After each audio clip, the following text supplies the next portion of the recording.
سلام. پاسخ به بانوی تاجیک که از بی‌مهری مردان شکایت کرد، اوریان و لطوکوب کردن مهاجر تاجیک در مسکو، مردم انتظار پشت در جماعت در مومن‌آباد، راه خراب ظفرآباد و کمک مهاجر تاجیک به یک پیرمرد درمانده روس در آزادی آنلاین امروز است.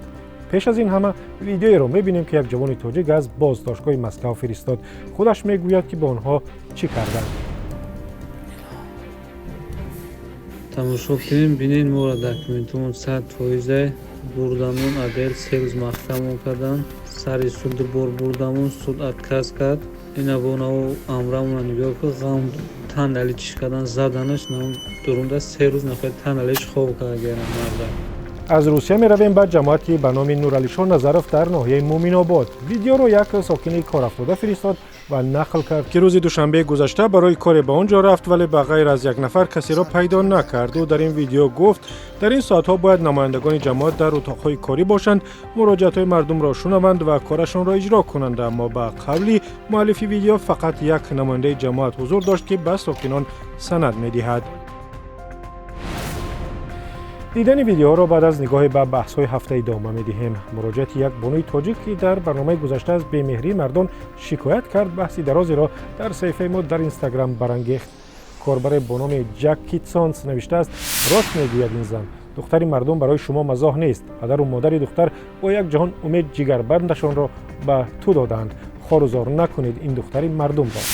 کاربر دیگری با نام نظرف مهراب گفته است عیب خود بانوان تاجیک نیز هست که شوهر با آنها نامهربانی میکند. او نوشته است اگر همین زنهای تاجیک مثل زنهای روس با شوهر معامله خوب کنند، یگان مرد زن و فرزند خود را مانده در ملک غریب زن دیگر نمیگیرد.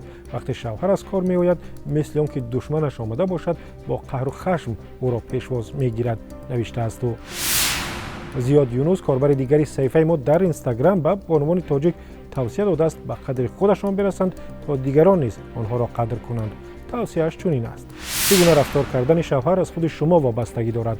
پیش از آن که کسی بیگانه شما را دوست دارد، شما باید خودتان را دوست دارید و حرمت کنید.